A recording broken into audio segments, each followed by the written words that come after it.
Hello, everybody, and welcome back to the second episode of the Gabe Alexander podcast. I want to apologize for having it take this long to get out. Really felt like the universe did not want me to get this episode recorded. First, the shelf behind me, for those who were watching the video version of this on YouTube, the shelf behind me fell, and I had to buy some new braces for the shelf, so that took a little bit. Then I wanted to record before I spent a week up in Chicago. I sat down to record it, and I was using an old tripod, and the tripod sucks, and my phone kept falling from the tripod. So I had to stop and go to Chicago for a week, and then while I was in Chicago, I ordered a new tripod to be delivered to this house. And when I got back from Chicago, the tripod was there. It was great. I was like, bet, let's record this second episode. And I started recording, and then I realized middle of the way through my AC was on, and it was very loud. It was already late that night, so I didn't do a second take. I was like, all right, I'll do it the next day. The next day I wake up, and I had a migraine all day, and it was a struggle for me just to get my work done, and so I did not want to record that day. But now we're back. And I am finally recording, hopefully with no slip-ups. Before we get started, I really want to thank everybody who listened and tuned into my first episode. It was really well received by all my friends and even was listened to by people I didn't know. So on YouTube, my video had 18 views, and it also had 18 views across all audio platforms. Some things I thought that were cool is that I realized somebody from the UK actually listened to my podcast. I could see that on my podcast app. And a portion of the audience listening to it was age 35 to 44. So whoever put their dad or mom or parents, whoever put them onto my podcast, I really appreciate it. That means a lot. But yeah, let's jump right into this week's episode, the topic being research as a psychology graduate student. I really wanted to talk about this because it's probably the biggest involvement in my life right now. I spend more time with this GA job as a researcher than I do with my actual coursework. And for my research GA position, I am working on 2 papers this semester. But before I get into that, I want to tell you guys about my undergraduate research. That's how I kind of got to the point where I could get a research GA job. So my first year at my undergraduate school, I was in a 300 level sports psychology class. I was in a 300 level class because I took a high school program that really gave me 2 years of full college courses. So I came in as a freshman to this class, and the professor, I guess, somehow figured that out and kind of took a liking to me. I really liked this class. The structure was very interesting. We would read from a book and take notes, but instead of having exams, we would be given a case study, and basically with what we learned each section throughout the book, we'd work on that part and kind of develop a plan for that injured athlete in the case study. I thought that was really cool. I really took a liking to that class, gave him my all. And yeah, I guess he took an interest in me because he asked me over the summer if I wanted to join his research team, his undergraduate research team. And I was ecstatic. I said yes. So over the summer, I took some CITI training, which is basically just a simple ethics course when working with people in research, and I had to read the book on death and dying. Now, this book, if you don't know, if you're not a psych student, you're probably not as familiar with it. It's about the grief model from Kubler-Ross. And this world of sports psych is really using that grief model to address sport injury. And what this research is doing is trying to disprove the use of that and talk about how it's not effective. So once I read and I completed the course, I joined up at the end of summer with some online meetings. And we started, and my portion in that group was to listen to a bunch of recorded interviews, kind of analyze it, write down all the major points per, different time sections, and then compile it up, work with all the other researchers on the team, compile an even tighter list of all the topics and themes, and do that for multiple cases. And then we were going over those topics, going over those themes, seeing really what the journey through rehabilitation is for athletes. And the interesting part of this research is that professor who we were working under allowed us to all pick a topic that we wanted to cover that could branch from this research and write our own paper, pretty much. And so what I did is I chose social support and the role it plays in athletic rehabilitation. And for my paper, I chose 3 athletes that we had interviews with. One athlete had a great social support system with an ACL injury, and she was back to play in 9 months, which is really, really good for having an ACL surgery. It's right on schedule. Another athlete had a slap tear, which is a tear in the shoulder, and she had a terrible social support system, and unfortunately, that was the end of her sport career, and she was still affected. We interviewed her, 20 plus years after this, after the actual injury, and she was still really emotionally affected by it and how she was treated from the colleges and her network, her team that was supposed to be helping her. And then the third athlete, he did not have social support, but, he did not have social support, but through, a lot of just hard work and personal dedication, and with his just internal characteristics, he was able to kind of overcome this injury without almost any support from anybody, and he is living a very nice life right now. He transitioned out of sport and into kind of a management role and is doing really well. So what my paper was really documenting all of their journeys in depth, talking about all the factors that either help them positively or influence them negatively, writing all that out, and then linking them all together and talking about how to go forward with building a strong social support network. I'm actually still working on that paper. I'm very close to being done with the editing, and then I would be sending it out to an editor.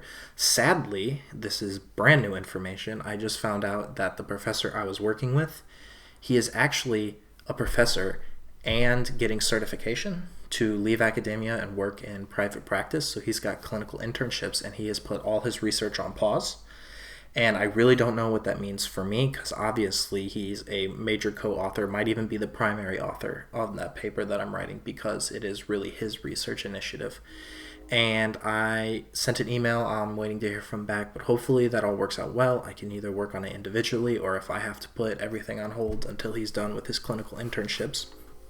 But yeah, that's kind of the state of the paper right now. What I thought was really cool was this man named Charles Core. He has actually written a lot of papers that have been published in the sports psych realm, and our professor, when I was working with them, got to talk to Charles Core and show them all of the work we've been working on, and Core was very, very happy and kind of just impressed. That's the word I'm looking for. Impressed by our work, which that was awesome to hear. Somebody who's relatively big in the sports psychology literature got to talk with the leader of our team and is really happy by our work. And other than writing, me and my team got to present at a MSEPS conference a few years ago, which was the Midwest Sport and Exercise Psychology Symposium. We gave presentations there.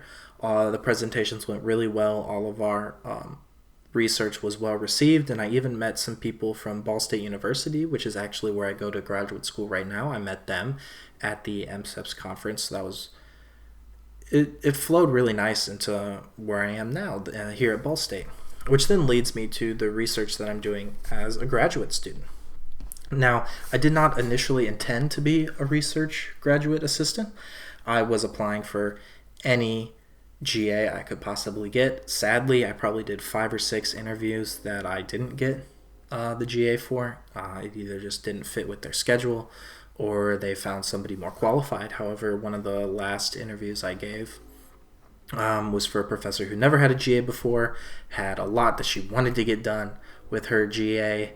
I was kind of intimidated by the workload she was proposing, but obviously I needed the GA, and I interviewed. And once we were done, I guess I was one of the first to be interviewed. She told me that she'd get back to me in about 1 to 2 weeks after she finished interviewing everybody else. I thought, okay, we'll see how it goes. I was kind of deflated at this time because I got rejected for so many GAs. I just didn't have much faith in myself. And then I was also worrying about all the money that I would have to spend on school, because GAs actually reduce my tuition from, I think, 15,000 a semester to 1,000 a semester. And that's one of the main selling points of a GA. But actually, in 3 days, she called me back while I was at work, and she told me I had it. I was very surprised. I guess she might have interviewed other people and realized that I was much more qualified than the other people. So she just gave me a call back really, really quick, said I had the job, needed some more information, and I gave it to her, and that's kind of how I ended up where I am. Now, a GA, it's about 20 hours a week. I am lucky. All of my work that I have to do is remote. I don't have to go in anywhere on campus. I can get it done all from home. And other than the tuition reduction, I also get paid about $14.50 an hour, which isn't really bad. It's actually good compared to some of the other GAs. Not all GAs get paid the same, and this one was probably the second highest or second most paying GA that I applied for. So I was happy about that too. And the topics that she had for this semester was a paper on sickle cell anemia and Train the Trainer, and then a paper about how heart failure plus depression can lead to more readmissions. And so for the first few weeks, I was literature searching for both topics. I was just going into Google Scholar, PubMed, PsycInfo, all the normal databases, and just spending hours and hours searching and reading through a bunch of papers that we could reference in our manuscript that we were posting. So that was a few weeks. I just dug through all the literature, highlighted all the important bits, sent them off to her. She was impressed by that, so I did that for a little bit. And then next, before writing anything, she actually wanted to get a grant done this semester as well as 2 papers. And as you can probably tell, that's why I was thinking it would be a lot of work. At the beginning of the interview, I was like, oh, you want 2 papers published and secure a grant? That's going to be a lot. So I was grant searching for about 2-3 weeks, and it sucked. I was using databases for grant searching, and even though there's billions of dollars for grant searching, the nature of our research didn't really let us kind of fall into the requirements that were needed for most of the grants. So it was a lot of, oh, does this work? Nope. Okay, how about this one? Nope. All right, I found these 5. They all sound great. She's like, no. So that was very disheartening. But thankfully, she worked locally. I was using a database. She was looking for grants in the state of Indiana locally. And she found an organization that was willing to consider us. And so she told me that she would take the reins, filling out all of the grant proposals, because involved with that is also a lot of writing. So I was thankful to hear that all of my work on grants was over. It was not fun, and it was hard to get results. So she was taking care of that. And while she was taking care of that, I started on our first paper. The first paper was heart failure plus depression leads to more readmissions. So she sent me a giant Excel sheet of data in 4 different pages, made up of about 410 people. And I basically scrubbed through all the data, was compiling a bunch of demographics, a bunch of the comorbid data, and pulling all that together. Then I started using the references that I found in the literature search and just started writing the paper. Introduction is really easy once you outline it and kind of make a mental note, or I actually write it out in the Word document. All right, I'm going to start here. I need literature that supports kind of this statement that I want to make. We'll move into here, here, here. And then, the outline's pretty easy. Finding the papers are the hard part, but once you have the papers and you organize the papers to what part of the introduction you want them to go through, it's actually really easy to write that up.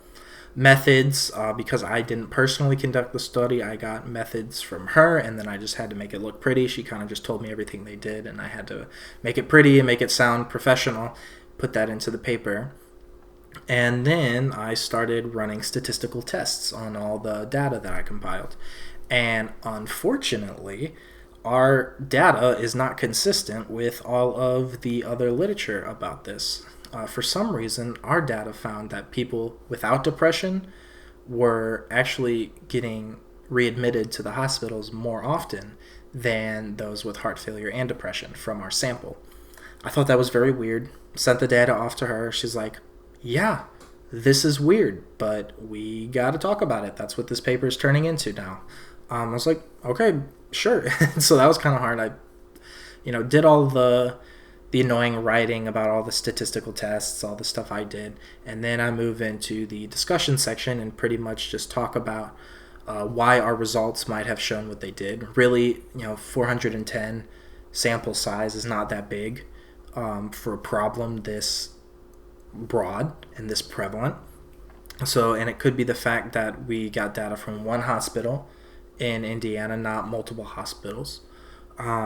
But it was a smaller study, and we were submitting to smaller journals. So I really talked about that. Just kind of expanded, talked about different other factors, and pretty much finishing it up right now. I worked on that paper a little bit ago, sort of towards the beginning, middle of the semester. And I sent that off to her. She wanted to add, practice implications and kind of wrap it up with a nice conclusion. So she sent that off to me. I worked on making tables for all the data that we had. And it is pretty much done. We're making last edits right now. And then we'll send it off to another faculty member who has been published a lot to get their input and be able to put them as a co-writer on it. Now, that did not lead up to where I am today. Kind of towards the end of the heart failure paper, I started the sickle cell anemia train the trainer paper. Now, what this is about is she has a research initiative with a university in Kenya. And what they did a few years back is the professor I work for and a few other faculty from Ball State went to Kenya, talked with a university there, and they wanted to really help educate the population about sickle cell anemia, because sickle cell anemia, it's not known about that much, or it's not well known. The main diseases that get all of the attention in education would be malaria and HIV. Sickle cell anemia does not have that much attention. Families in Kenya have told the research team in Kenya that sickle cell, the disease, comes from other families cursing them. And because they still have arranged marriages, if one family is not happy with the marriage, they will curse them, and therefore their child will have the symptoms of sickle cell disease. And that belief is not, that belief is pretty common across the population. So what we want to do is really help educate and spread awareness of sickle cell disease and sickle cell anemia.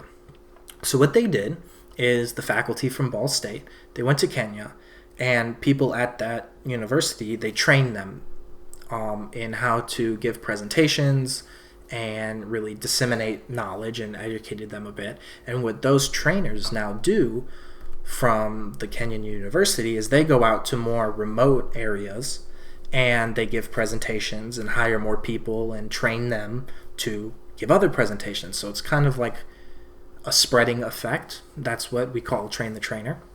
Now, she's been doing this for about 3 years.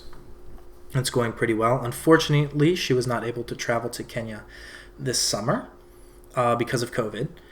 And instead, a few weeks ago, we actually had a Zoom meeting with the Kenyan team. That was very interesting. I had no idea I would be doing something like that with my job when I signed up for it. I thought it was very, very interesting. It was really... it was just a very interesting experience, hearing them talk about the experiences, everything they have to work through and train there. It was very informative, cool experience. Another thing that I thought was very interesting was, this didn't happen, but it was supposed to happen because my boss was supposed to go this past summer.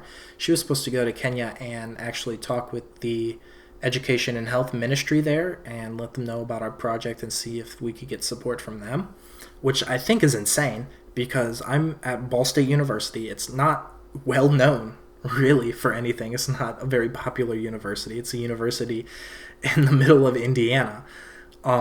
And she was going to go and talk to government people in Kenya about research. I thought that was amazing. I was kind of honored to be a part of that. And so what I did for this paper was a bit more interesting. I, once again, used all the research that I had gathered from the first 2 weeks of my GA, went through the introduction, this introduction was a lot longer. I kind of did a funnel effect. I talked about capacity building overall, then I talked about the Train the Trainer program, and then I specifically led into the Train the Trainer program in low and middle income countries. So I referenced a lot of papers, and those were the 3 sections of my introduction, kind of building down in a funnel towards, okay, this is what led to our project. And then once again, methods, I wrote that out from everything, all the documentation she had. And then results, since this is an ongoing research initiative and we were giving updates, I just talked about that. Talked about how everything was going, the problems that they encountered, the effectiveness of it, the people that our trainers trained. And then for the discussion section, I talked about the feasibility of it, the effectiveness of it, kind of leading directly from the results section. And she is going to finish up with the practice implications. And that is kind of how we've been working so far. Both of our papers are pretty much done. I did the majority of the writing.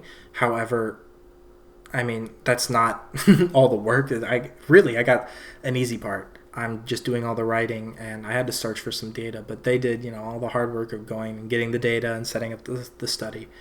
But what I think is really awesome is that I'm going to be an author on both of these papers, so I really hope that they get published. That would be cool. I think for the heart failure and depression paper, I am going to be the 4th or 5th author, and then for the sickle cell paper, I will be the 3rd author on it. So that is super cool to be published. Well, if everything goes to plan, to be published. And on our path to publication, really recently, I was looking into a bunch of different prospective journals that we could submit to. I had to go find out all their author guidelines, document those, and then kind of eliminate the ones that we didn't apply to, send the ones we did apply to her, and she is making final decisions on what journals she wants to submit to. Another thing I forgot that took about a week of my GA was my professor, my boss, who has her own sickle cell anemia project, is also helping with a different sickle cell anemia paper from more faculty from Ball State. They submitted their manuscript and it didn't get rejected outright. They said, here are some revisions we want you to make them, send them to us, and you'll be good. So it wasn't a straight rejection, which is always nice, but their paper is very, very long, and what I had to do was update a lot of their references. One of the reasons their paper didn't get published was they had a few dated references. All of our papers need to have references within the last 5 years. Nothing more than 5 years ago can be used unless it's a very, very historical and important paper. So what I did is I took the introduction section and I basically highlighted all the ones that were outdated, and I had to search for new papers and update them and maybe change a few things here or there if I couldn't find a paper that directly had the same results but were very close. And so this introduction, I think, it was 31 new papers that I had to search for. So over the course of a week, I found 31 new papers and put them into the introduction of this, and that went smoothly.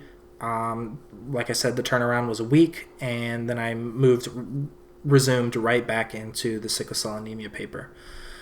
Right now, our research is kind of ahead of schedule. We're about 2 weeks ahead of schedule, actually, and I think that's surprising, but I'm happy because I really thought it would be a lot of work at the beginning of the semester. But we're 2 weeks ahead of schedule right now, so I'm actually restarting a literature review for the paper she wants done next semester when I work with her. So I'm doing that right now. The first one is African American infant mortality and the different factors that have an influence on it here in the United States. And then I believe the second paper she wants to do is about substance use disorder. I have not started on that yet, but that is up next. And I'm really happy with this job. It's kind of refreshing to be able to do work that's not graded. I don't have to stress about it being graded. That doesn't mean that I don't put 100% into this job. I do, and that's part of the reason why we're 2 weeks ahead of schedule. But it's nice knowing that if something's wrong at our weekly meetings, she'll be like, "Hey, can you change this?" And I'll be like, "Yeah, sure." And then I just change it. I don't take a hit to my GPA. I'm still focusing also on my classes. All of that's going fine, but really it's not nearly as much work as this job. And yeah, so next semester it's going to be another 2 papers and a grant, I believe. And I will probably try to work under her my second year of my master's program, my final year, because I am really happy with how everything's gone.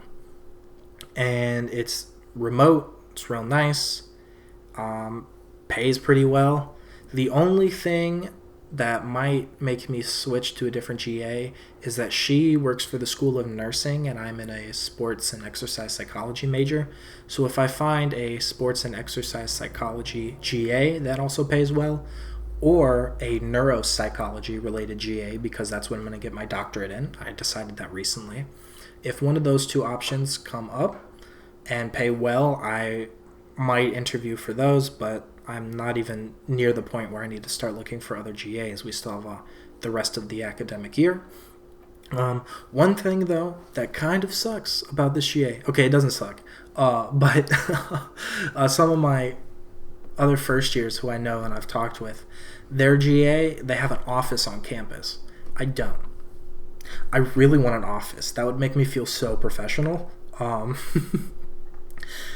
might not like it as much because I actually have to leave my house and go there to work, but having an office, that just sounds very professional, and I kind of want that. But then again, they have to kind of teach and grade for classes, and I don't want to do that at all, and that's probably why they have an office to hold office hours.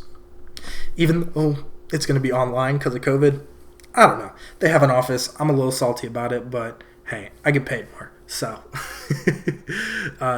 it's all good. And really, that's kind of what I wanted to talk about this week. I really find this job fulfilling and interesting, and it's much more than I ever really planned. It's super fun. And yeah, I want to thank you guys so much for watching this episode, even though it took me a while to get out. Please, please, please support it any way you can, whether that's just liking it or listening the full way through or, telling a homie about it. But yeah, I hope you guys are having a great night. I know I am. Oh, speaking of great nights, the reason I'm having a great night is, for those who are watching on YouTube, this quarter zip and this hat, they say Ball State Sports and Exercise Psychology on them. And we're supposed to use these when we're working with clients, like when I'll be doing my practicums and internships.